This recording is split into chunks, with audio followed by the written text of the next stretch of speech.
Bom dia, tudo bem com vocês? Na paz?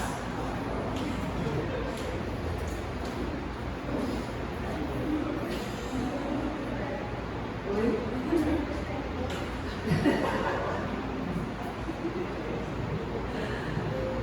Quando a vida te der limões, o que você faz com eles?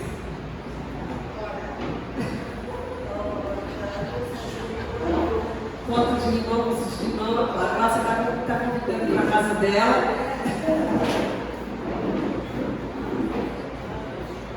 Queria começar com vocês algumas reflexões do livro de Tiago. Tiago, não sei se vocês já tiveram a oportunidade de ler o livro de Tiago, mas é um livro muito sensacional. É um livro muito peculiar.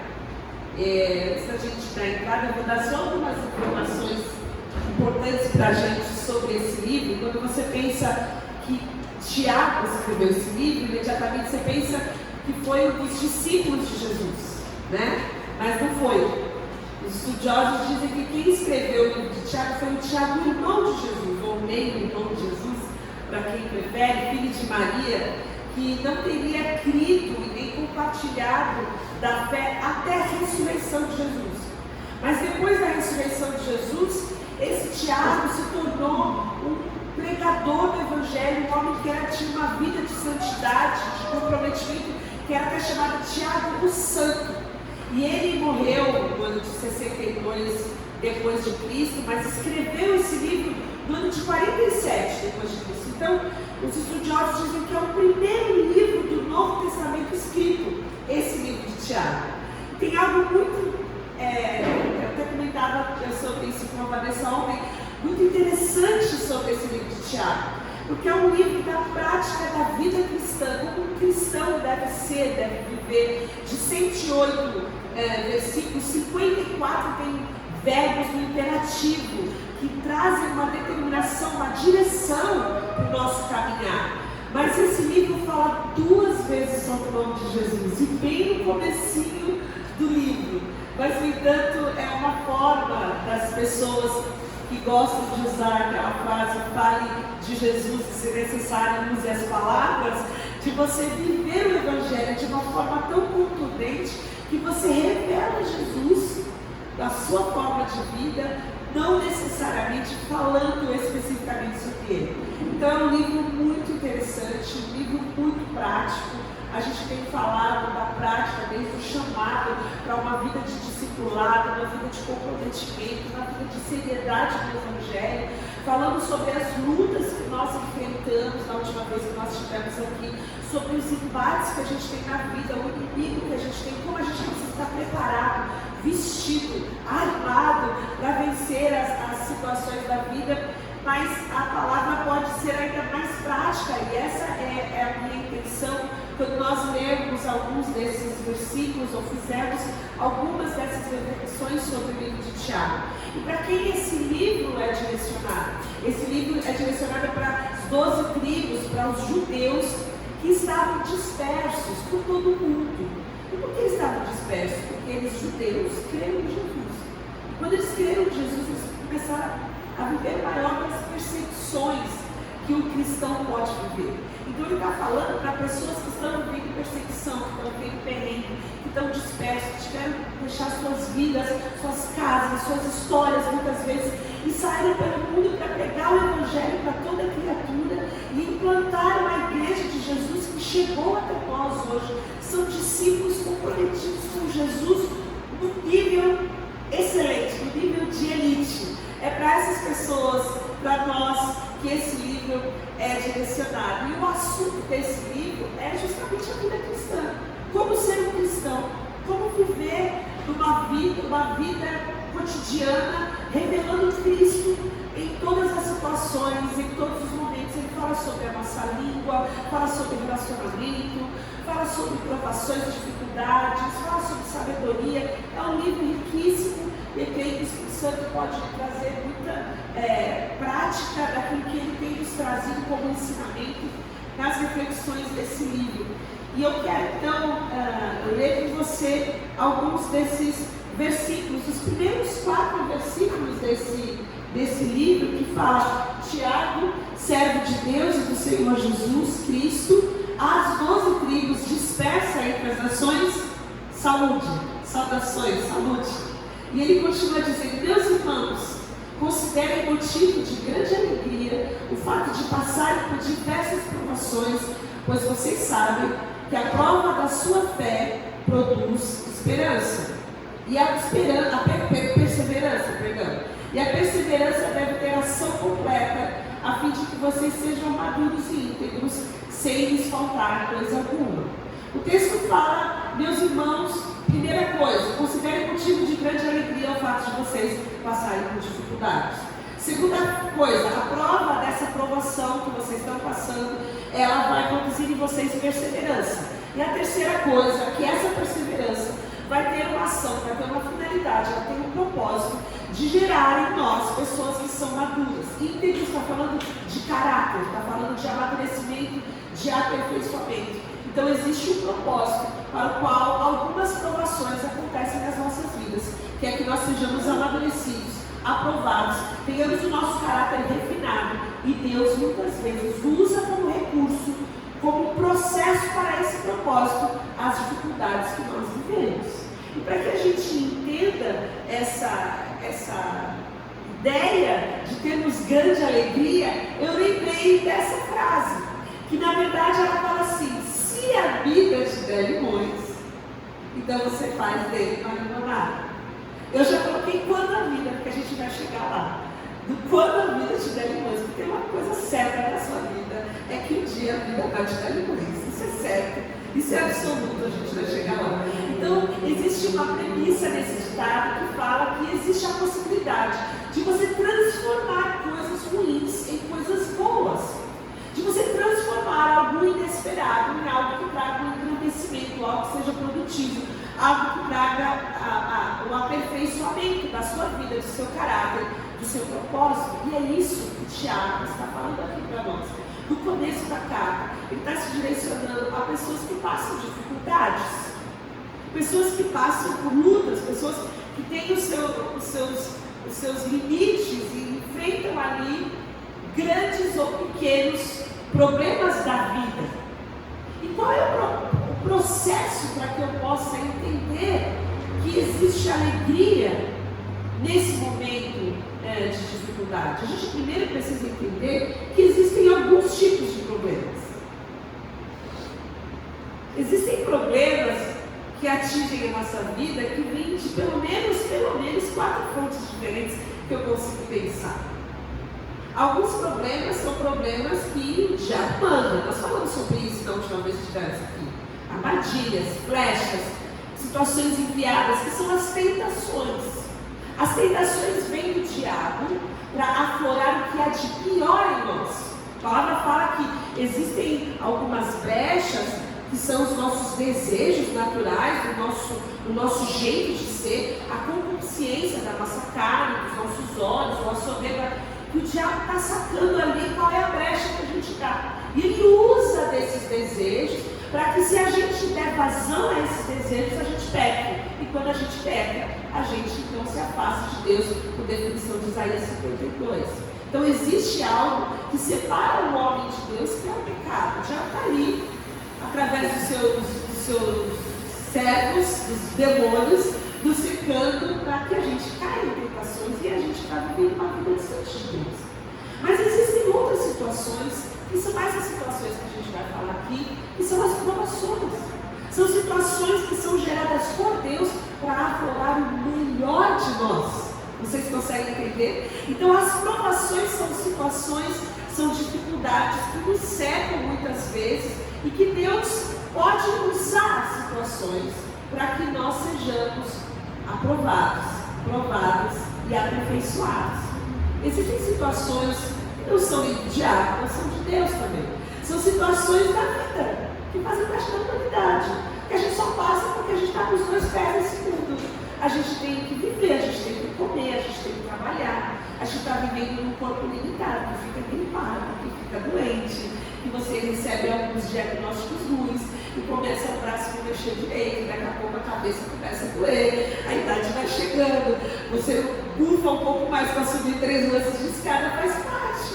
Paulo fala que o homem exterior se corrompe, ele se deteriora, mas o interior, contudo, precisa se renovar dia após dia. Mas enquanto nós estamos vivendo aqui, nós passamos os problemas daqui.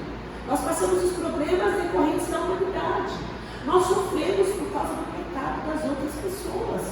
As pessoas caem em suas tentações e muitas vezes o que nós estamos sofrendo é fruto do pecado das outras pessoas da nossa vida. São problemas reais, são adversidades, são pandemias, são desemprego, situações que acontecem e às vezes que não é com a gente, mas é perto da gente. Então você pergunta para alguém, você está bem? Eu estou passando por uma dificuldade. Por quê? Porque meu marido está desempregado.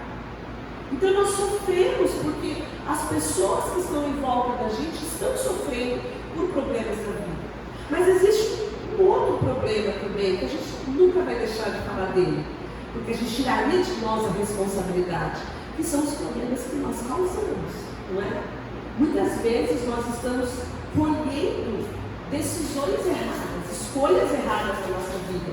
Existe a responsabilidade humana por coisas que nós fazemos e que a gente não deveria fazer, e a gente arca com as consequências disso. Você vira e fala para o marido, está vendo o que está acontecendo? E o marido fala, eu não tenho nada a ver com isso, você fez. Aí você fica, você é culpa do diabo. O diabo fala, não fui eu, dessa vez não fui eu. Então é Deus que está me provando. Deus fala, não, você está escolhendo errado de novo. Você precisa assumir e fazer escolhas melhores. Existe o componente da responsabilidade humana também. Então nós temos diversos tipos de problemas. Mas eu quero encerrar isso dizendo uma coisa. Qualquer um desses problemas pode ser revertido na glória de Deus. Qualquer uma dessas situações que aconteçam na nossa vida, Deus pode transformar em bem. Como aconteceu na vida de José, por exemplo. José foi tentado, certo? Mas José não caiu. E José glorificou o nome de Deus quando ele saiu, deixando as calças, as capas na mão daquela mulher. Existem situações onde as pessoas se voltam contra nós, mas nós, com uma palavra branda, aplacamos o furor. E mesmo nesse momento que seria um momento comum de embates naturais da vida, nós glorificamos o nome do Senhor. Nós glorificamos o nome do Senhor nas provações, como nós vamos ver. Mas também quando nós colocamos e sujeitamos as nossas escolhas, a nossa vida, a semearmos, vivemos uma vida de comprometimento com Deus, sabemos que a semeadura também na nossa vida vai ser para a vida eterna e vai ser para a glória de Deus. Então, quando nós vemos esses problemas da nossa vida, das situações que nos acometem, a gente precisa entender que Deus também está agindo em muitas situações para nos provar. Isso pode parecer um pouco desconfortável para você, mas você precisa gravar uma coisa no seu coração. A provação trabalha a nosso favor e não contra nós. Não tenha raiva da provação. A provação está trabalhando ao nosso favor. A provação é a única forma que o Senhor tem de desenvolver paciência, caráter e maturidade na nossa vida. E eu pensava um pouco sobre isso porque se a gente não vive a prática da vida cristã, é como se a gente fosse uma monografia de teologia. A gente sabe um monte de conceito, a gente vai gravando uma coisa ou outra, um pouco de versículo, a gente sabe explanar sobre a salvação, sobre a redenção, a gente sabe dizer o que a gente crê, a gente sabe amilenismo, pós-milenismo, asa dos anjos, e aí você vai tendo um monte de conhecimento, mas o conhecimento é totalmente diferente da experiência, né? Você pode saber tudo sobre a água, mas é diferente quando você toma água. Sabe quantas moléculas tem, mas quando você toma a água é absolutamente diferente. A gente lembra disso quando a gente tinha a aula de ciências e ia para o laboratório. O que era mais legal? Laboratório, né? Eu, por exemplo, há 30 anos atrás, vai fazer agora no próximo mês, aprendi a dirigir antes de ir para a autoescola. Naquela época podia, viu, jovens? Agora não pode mais. Naquela época todo mundo fazia, não podia, mas era como se pudesse. E a gente, quando ia lá sentado na autoescola, eu sabia que eu achei difícil até, foi tudo errado. Tinha que aprender de novo. Mas a gente já sabia. Existe uma diferença muito grande entre a teoria e a prática. E o evangelho também é assim. Existe intelectualmente, você conhecer doutrinariamente e você experimentar na sua vida. Eu tenho um hábito quando eu vou viajar para qualquer lugar. Eu sei tudo sobre aquele lugar. Eu sei todos os restaurantes que eu vou.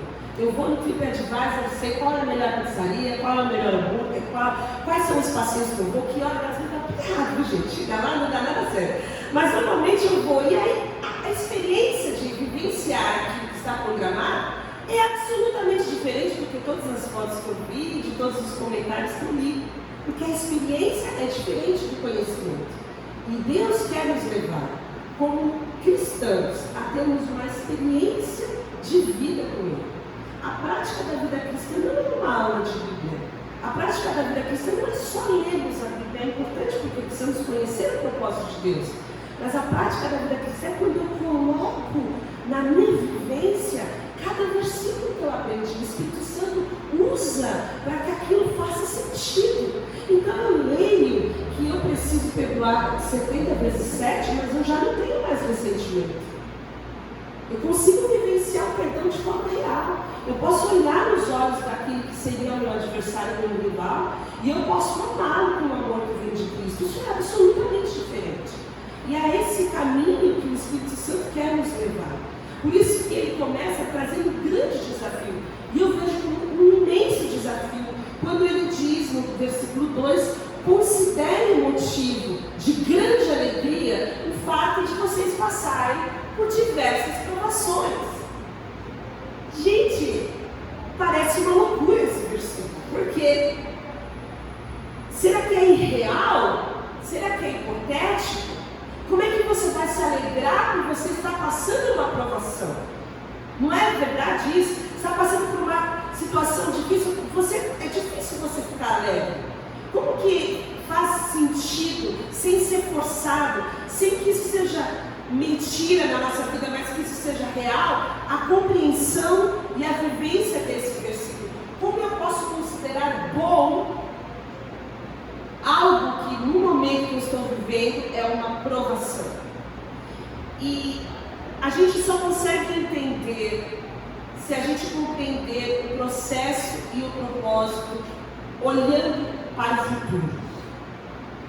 Muitas coisas nas nossas vidas nós precisamos, meu pai amava isso, ele fala pagar o preço. Ele amava essa expressão. E é uma expressão muito real. Existem coisas na nossa vida que a gente precisa pagar o preço.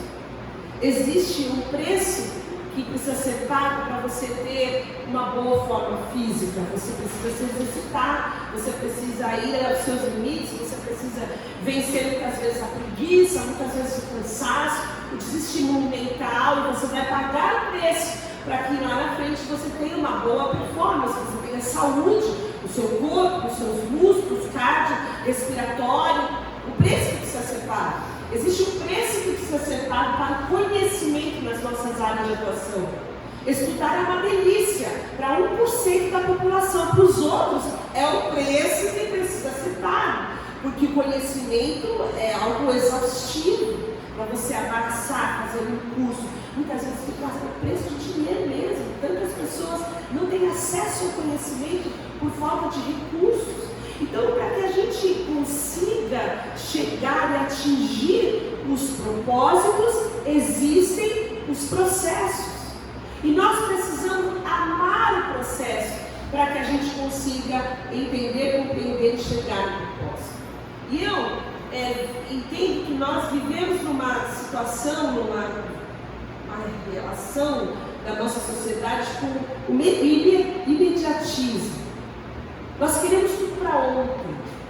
A gente não quer fazer um curso de 5 anos. A gente quer fazer um curso de 3 meses. A gente não quer pagar o preço, a gente não quer a demora, a gente quer tudo para ontem.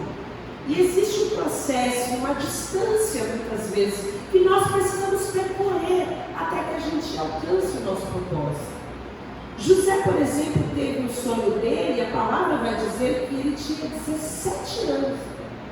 E ele só foi um sujeito reconhecido e que foi governador e foi reconhecido a sua autoridade quando ele tinha 40 anos.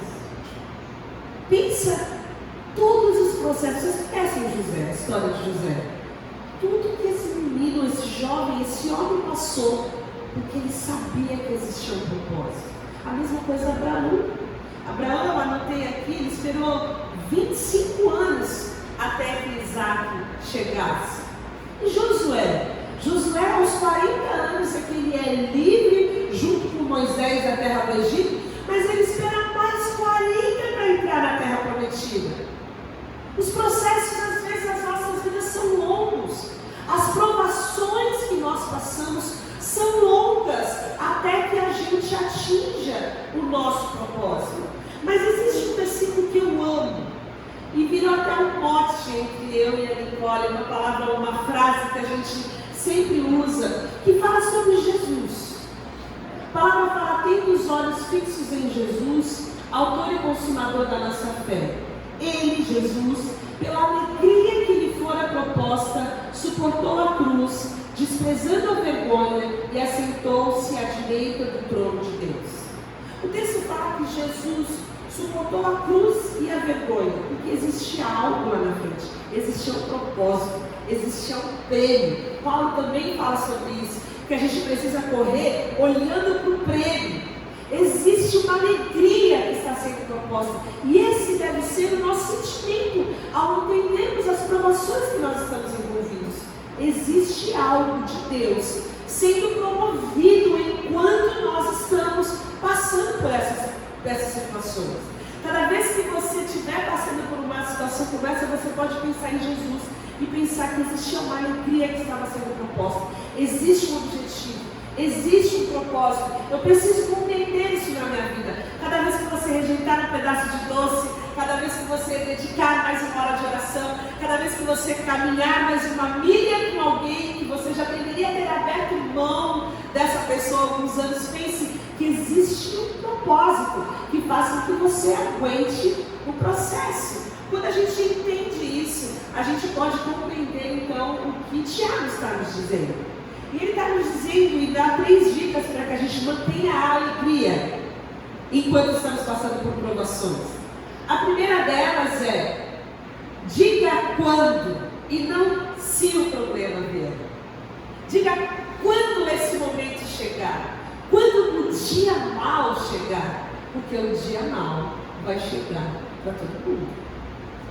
Existe uma expectativa que deve arder nos nossos corações de nós estarmos prontos. A gente faz isso com a nossa saúde, a gente faz isso com as nossas finanças, a gente tem reserva. Por que a gente não faz isso espiritualmente? Nos abastecemos de fé, da palavra, de experiências com Deus, para quando a tentação vier, quando a pessoa vier contra nós, nós estejamos prontos para vivenciarmos e esperarmos a vitória vir através da vivência e da prática da nossa fé. 1 Pedro 4,12 fala: amados, não se surpreendam com o fogo que surge entre vocês para os provar, como se algo estranho lhes tivesse acontecido. Não se surpreenda quando a provação vier. Tenha certeza, ela vai vir. A situação vai vir para provar a sua fé. Saber aonde está a sua fé, o tamanho da sua fé, em quem você crê. Para que seja gerado em você maturidade, para que seja gerado em você paciência, para que seja gerado em você esperança, para que o seu caráter seja aprovado. Não fique achando que isso é estranho. Acredite que isso vem da parte de Deus e é sempre a nosso favor. Que não tem almoço grátis no reino. Na última pregação eu falei que o evangelho é muito mais parecido com um ringue do que com um parque de diversões. Você tem que estar forte, você tem que estar preparado, você tem que estar resistente, você tem que saber o tamanho da sua força, que é o tamanho de Deus que você crê. Você não vai entrando no reino acompanhado, esperando para receber pirulito e algodão doce. Não existe isso.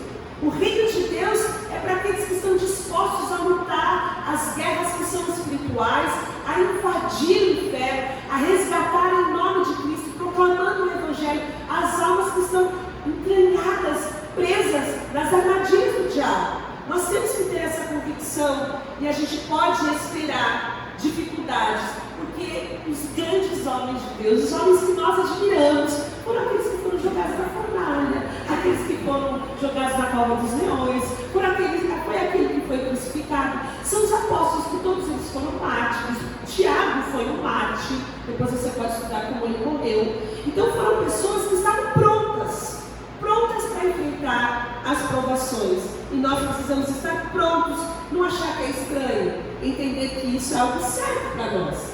A segunda coisa é que a aprovação é para quem tem fé. A aprovação é para os escolhidos. A aprovação é para os chamados. Nós não somos do mundo, nós somos diferentes do mundo. É interessante, 1 Tessalonicenses 4,13, quando está falando da morte, ele fala assim: vocês não podem ficar tristes como quem não tem esperança. A morte é muito mais triste para quem não tem esperança. Para vocês não é nunca mais a Deus, para nós é até breve. Em breve nós vamos nos encontrar, a gente vai ter a eternidade juntos. Essa é a esperança, essa é a diferença de quem crê. E nós precisamos entender que a resposta à aprovação vai nos distinguir do mundo.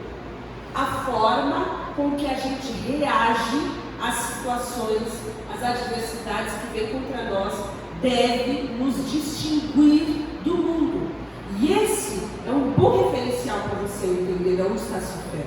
Se são os seus amigos que não conhecem Jesus que estão te consolando, tem alguma coisa errada. Porque a nossa reação às situações adversas deve ser daqueles que têm fé em Jesus. Mesmo no meio da dor e da angústia, a gente mantém a nossa esperança. Por quê? Eu vou te dar alguns versículos. Primeiro, Romanos 8:28. Sabemos que Deus age em todas as coisas para o bem daqueles que o amam. Sabemos. Depois nós vivemos.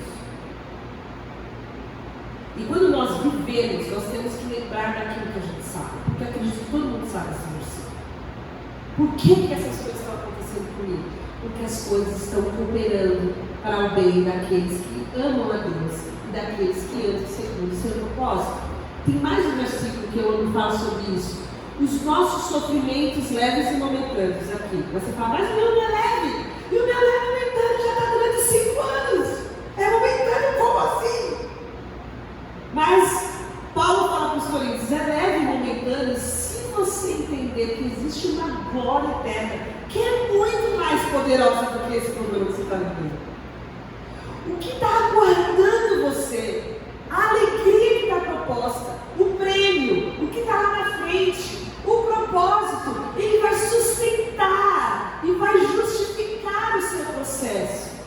Assim fixamos os olhos não naquilo que se vê, não no nosso sofrimento imediato, mas no que não se vê, pois o que se vê é transitório, mas o que não se vê é eterno.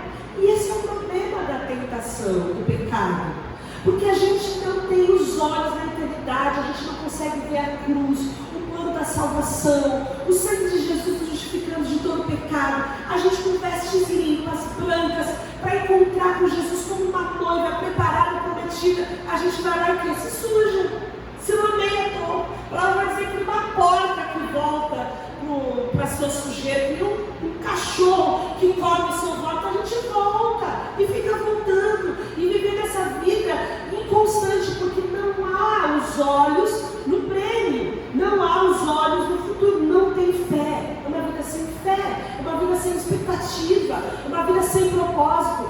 A vida daquele que se alegra no que está passando é aquele que tem fé. E por último, é uma escolha. Porque você está passando por uma aprovação e você pode passar murmurando, você pode passar xingando, você pode passar pedindo ajuda para os seus amigos, você pode passar sentado numa sala de terapia, tomando remédios psicotrópicos, ou você pode passar, às vezes com tudo isso, mas também confiando em Deus. Você pode passar falando, Senhor, eu vou confiar nas suas promessas. Eu vou construir a minha vida em Ti, porque o Senhor é o meu fundamento. Eu vou confiar somente em Ti, eu não vou ser abalado. Você pode fazer com que o que você canta seja uma verdade, porque você vai entender que a sua fé está sendo testada. Como é que você sabe se uma coisa presta ou não? Se você testa, né? Você compra uma jaqueta impermeável, ela vai ser para sempre impermeável dentro do armário. Você só sabe se ela funciona quando você vai com ela na rua, você tá uma chuva. Se você botar todo mundo nessa farmácia aqui, comprei no shopping, sabia que estava barato demais esse negócio. Mas se você volta sequinho, você fala, olha, essa jaqueta é boa. Por que você precisou saber? Como você sabe que é bom? Porque você experimentou. Diz que esse telefoninho que a gente tem, você pode tirar foto debaixo d'água. Quem já fez isso? Já mergulhou com ele, um telefone de mais de 5 mil reais, tirou a foto lá na água, lá embaixo. Quem já fez isso? Fez? Alguém fez? O Tarso, você que está nos vendo. Se tem, quem faz por quê? Ah, gente, falta fé, né? Mas eu vi a foto de uma pessoa que fez isso.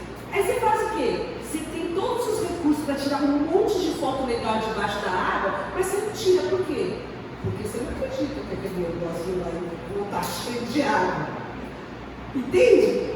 Às vezes a nossa vida é como um iPhone mal utilizado. A gente deixa de vivenciar inúmeras coisas que estão na nossa mão, que a gente já comprou, já pagou para aquele recurso. Na verdade, quem pagou foi Jesus, com o sangue, o seu sangue na cruz do Calvário, e nós não usamos, porque a gente não tem fé para viver isso. Então existe uma dinâmica, uma possibilidade de uma vida que às vezes a gente não vive, porque a gente não tem fé para isso. Então experimentar o melhor, a alegria no momento da adversidade, experimentar o caráter sendo formado, experimentar a paciência chegando, a esperança chegando, é para quem tem fé, é para quem quer, para quem determina diante de Deus, eu vou confiar em Ti. E aí a fé vai ser aquilo que vai te conduzir por meio da adversidade, no meio da fornalha, no meio dos leões, no meio do deserto. A sua fé vai fazer com que você chegue incólume do outro lado, porque a fé que nós temos não é boa. É em quem colocamos a nossa fé, que é bom e é eternamente bom. É Deus que é perfeito. E aí ele continua dizendo o seguinte: você precisa ter e considerar como motivo de alegria o fato de você passar a aprovação. Porque a aprovação tem um propósito. A aprovação vai provar a sua fé e vai produzir em você perseverança. Então, a aprovação da nossa fé depende do teste, da certeza que é para o nosso bem. E aí a gente precisa entender duas coisas que a gente também já sabe, mas que é difícil estar fazendo a gente cair. A primeira delas é que Deus é soberano. Que liçãozinha difícil essa da gente ter. A gente ora, Senhor, faz a tua vontade no nosso país. Que entre aquele que vai ser uma bênção para abençoar a nossa nação. Nós vamos aqui com o tempo. Quanto tempo nós oramos? Toda quarta-feira. Aí depois a gente não aceita a vontade de Deus. Eu não tenho esse povo de Deus. É uma gente muito difícil da verdade do Evangelho entrar. A palavra de Deus diz que Ele é soberano sobre todas as coisas. Nós precisamos entregar o nosso futuro, o nosso presente, até mesmo o nosso passado nas mãos daquele que é soberano sobre todas as coisas, que manda em tudo, que é poderoso sobre tudo. A gente fala, Senhor está no controle de todas as coisas, mas a gente quer o controle emprestado muitas vezes. E eu queria ler muitos versículos, a gente não tem tempo para isso, mas eu vou ler alguns. Provérbios fala: em seu coração o homem planeja o seu caminho, mas o Senhor determina os seus passos. Quando você planejar o seu caminho, você pense que o Senhor pode mudar as suas rotas. Esteja pronto para sofrer alteração na rota do seu caminho, porque o Senhor determina os seus passos. A sorte é lançada no colo, mas a decisão vem do Senhor. A sorte aqui, irmãos, é sorte mesmo, é o aleatório. São os números da Patrícia que está vendendo uma rifa ali atrás. Quem tiver mais fé, né, da brincadeira, que eu ganhei as últimas, veja bem, Deus tem controle sobre tudo. Tem mais versículos sobre isso. Os teus olhos, Salmo fala, viram o meu embrião, todos os dias determinados para mim foram escritos no teu livro, antes de qualquer deles existir. Pensa, um bebezinho que não tem nem dias dedicando esse tesouro, porque Deus é poderoso e soberano sobre todas as coisas. Salmos 33 fala o seguinte no versículo 6: os céus por sua palavra se fizeram, e pelo sopro da sua boca o exército deles.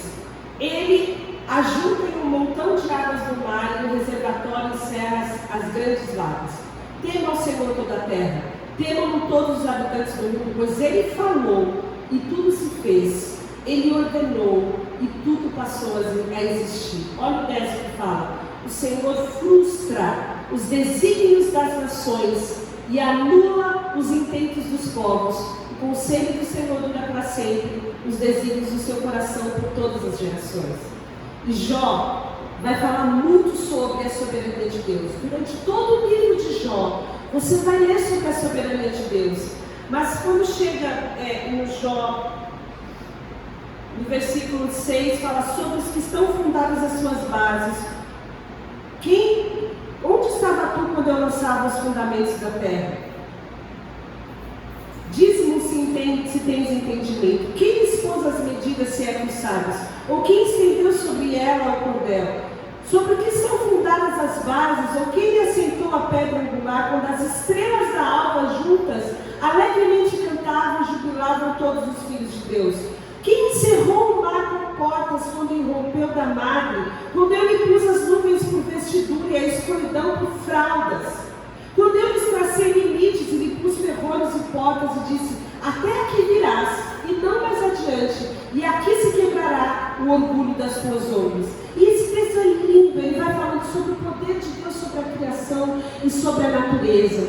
E quando eu penso nisso, eu penso numa outra ideia que é antagônica, que é oposta, que é quando Jesus fala em Lucas que o Senhor conhece cada fio que cai da nossa cabeça. Aí você pensa no Deus que fala para o mar: até aqui você vai, nem 1 milímetro a mais. Um Deus que coloca a fralda nas estrelas. Você vai ler o texto e fala assim: como é que um Deus desse se conta comigo? Como é que um Deus desse escreveu os dias das minhas filhas num livro antes mesmo da nossa existência? Que tudo absolutamente está debaixo do controle dele. Ele tem o controle sobre tudo, ninguém pode ensinar nada. Quando nós entendemos a grandeza do Deus que a gente serve, o poder do Deus que a gente serve, a gente pode descansar e deixar que a nossa fé seja aprovada, porque existe algo melhor de nós que Deus quer aflorar. E nós precisamos confiar em Deus durante os nossos processos. E a segunda coisa é que essa prova da nossa fé vai produzir em nós perseverança, vai produzir em nós resistência. É como um teste do quanto como se refina o metal. Aquilo precisa passar por um fogo até que o metal seja extraído melhor, mais puro do ouro. Nós estamos passando por isso para que seja extraído também o melhor de nós. E por último, a provação vai aperfeiçoar o nosso caráter. E ela vai gerar em nós também, além do caráter, vai gerar em nós uma maturidade. A gente pode viver como bebê na fé a vida inteira. Tem irmãos que têm 10 anos e eles se comportam como um novo convertido, não entendem nada da Bíblia, não fazem oração, não sabem dizer porque são salvos, não evangelizam, não têm responsabilidade sobre nada, não têm comprometimento com a igreja de Jesus e nem com a igreja local. Como se tivesse chegado para sempre no reino. Não tem maturidade. Mas existem aquelas pessoas que estão sendo provadas por Deus, e a cada experiência que elas passam, elas conhecem mais de Deus. Você que passou por uma experiência muito difícil, você vai dizer que você se aproximou muito de Deus, e as coisas que Deus revelou para o seu coração nesse período foram coisas que você vai levar para o resto da sua vida. Não é assim que acontece. São nesses momentos que Deus revela quem Ele é, revela quem nós somos, mas também revela quem nós podemos ser dele. E nós precisamos entender que precisamos ser aperfeiçoados, porque nós não estamos prontos. Quem nós somos é muito diferente de quem Jesus é. E o processo de de santificação, de nós sermos como Jesus, é um processo de esmeril, de lixa, de poda da árvore, é um processo do diamante ser lapidado para que seja encontrado o seu valor. E nós precisamos passar por esses processos. Isso é a maturidade espiritual. É desse jeito que a gente vai ficando mais próximo com Jesus. Como que eu vou saber que eu posso, ou que eu devo, ou como perdoar, se ninguém nunca me ofendeu? Vai me mensurar de lado do mundo, para poder me ofender. E aí é o momento em que eu devo estar pronta e preparada, com os meus pés e meu coração colocados no reino de Deus e não desse mundo, para ao invés de ofender novamente, né? Bater, abrir-se-vos-á, eu ter o meu coração pronto para trazer o motivo da minha fé e com a minha palavra branda aplicar fulano ganhar, não. Vocês entendem isso? As adversidades vêm, porque a gente vai entender como que é o processo do reino. E Romanos 5 fala sobre esse aperfeiçoamento por meio das dificuldades, das provações, por meio dos nossos limões. O texto fala não só isso, mas também nos gloriando nas tribulações, porque sabemos que a tribulação produz perseverança. E a perseverança é um caráter aprovado. E o caráter aprovado vai gerar esperança. Quando nós passamos por tribulação, então, na nossa maturidade, a gente vai ter mais paciência, mais fé, a gente vai ter estabilidade e a gente vai ter o caráter aprovado. Aquele que se recusa, ele vai passar pelos mesmos perrengues, porque ele viver confiando e experimentando o que Deus quer para nós no meio da adversidade, como eu falei, é uma escolha. Mas ele vai sair de lá imaturo, impaciente, incrédulo, instável, muitas vezes. Numa pequena provação, ele vai dando uma fé. Vai chamar alguém lá para ele fazer um passe, para fazer um trabalho de macumba lá na praia, e ele vai, porque ele entende que naquele momento ali, aquele negócio ali é mais efetivo. Aqui ninguém dá garantia de nada. Lá eles dão garantia. Vamos lá, garantia o seu John, vamos lá, não dá garantia. E essas pessoas são pessoas que perdem de conhecer a grandeza do que Deus quer gerar em nós. A única maneira da gente desenvolver para o caráter aprovado, a maturidade, a paciência, é no meio das tribulações. Não vai ser lendo livros de autoajuda, não vai ser ouvindo as experiências das outras pessoas. Por isso que é quando, não se. Porque um dia você vai ser experimentado nisso. Então o texto fala que a aprovação trabalha ao nosso favor, que Deus é soberano, que a gente sai dessa situação mais forte, que o nosso foco deve ser olhar para a alegria que está proposta e não o que a gente está passando nas leves e momentâneas tribulações, para a gente alcançar o propósito há sempre no processo. Jesus fala em João 15 sobre permanecer. Permanecer é parecido com perseverar, essa é a ideia. Nós precisamos perseverar e permanecer nele no meio da adversidade. Enquanto a gente estiver sendo limpo, enquanto estiver no meio da poda, nos dias ruins, no dia que a gente está vivendo a pior de todas as nossas estações, quando a gente estiver seco, quando a gente estiver sendo pronto para ser jogado fora, Deus, através do seu rico amor e sua seiva, através do seu Espírito Santo nos alimenta, nasce um novo broto em nós, faz parte das estações da vida. Mas nós precisamos permanecer firmes em Jesus e entender que as dificuldades vêm. Eu não sei se você passa dificuldades, existem dificuldades que são fora da gente, são dificuldades relacionais, são dificuldades financeiras, são dificuldades às vezes que nós temos com pessoas que nós amamos, mas nós não temos uma boa interação, um bom relacionamento, que nos ofendem, que nos oprimem, que nos magoam. Às vezes nós passamos por problemas nossos com a gente mesmo, não só doenças no nosso corpo, mas na nossa alma. Problemas com falta de perdão, com ressentimento, problemas de estima, problemas de insegurança, problemas neurológicos, problemas psicológicos. Existem inúmeros problemas que nós passamos.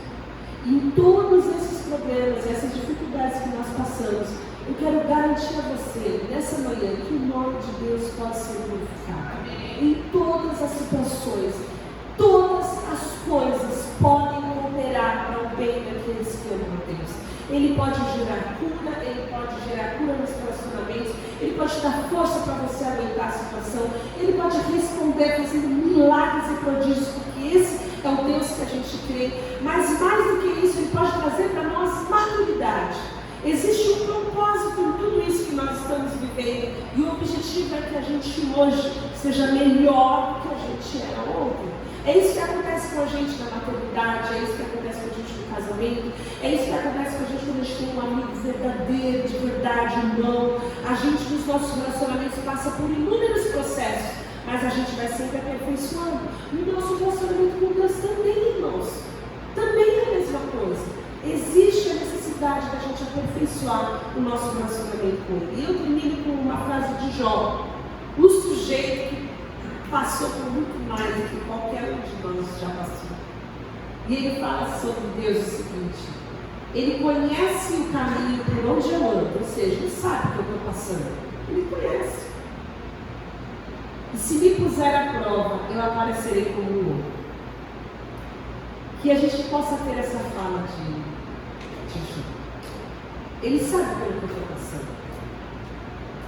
Ele sabe as dificuldades onde eu estou enfiado. Ele conhece a minha angústia. Mas eu quero que ele me veja no meio de todo esse fogo como alguém que é um ouro aprovado, digno, madura, digna da salvação pelo qual eu fui comprada. Que eu possa honrar, dignificar, glorificar o nome pelo alto preço que foi pago. Porque, irmãos, a salvação pode ser de graça para nós, de fato não é de graça para nós, mas ela foi paga por Jesus. E nós precisamos, entendendo isso, saber que para que haja santificação, que é diferente de salvação, existe um preço nosso que precisa ser pago, para que a gente seja amadurecido, semelhante, parecido com Jesus. Então, que no meio das provações, você possa entender com alegria que Deus tem um propósito e algo para gerar na sua vida. Confie em Deus Todo-Poderoso, confie em Deus Soberano, confia que Deus está no controle de todas as coisas, descansa nele, entrega o teu caminho ao Senhor, confia nele e Ele tudo fará. Vamos orar. Senhor, nós agradecemos a Ti por Jesus que pagou o preço, por Jesus que foi um exemplo, por Jesus que suportou antes da gente entender o que era sofrimento, suportou a vergonha, suportou a cruz, e fez isso por amor, fez isso em nosso lugar.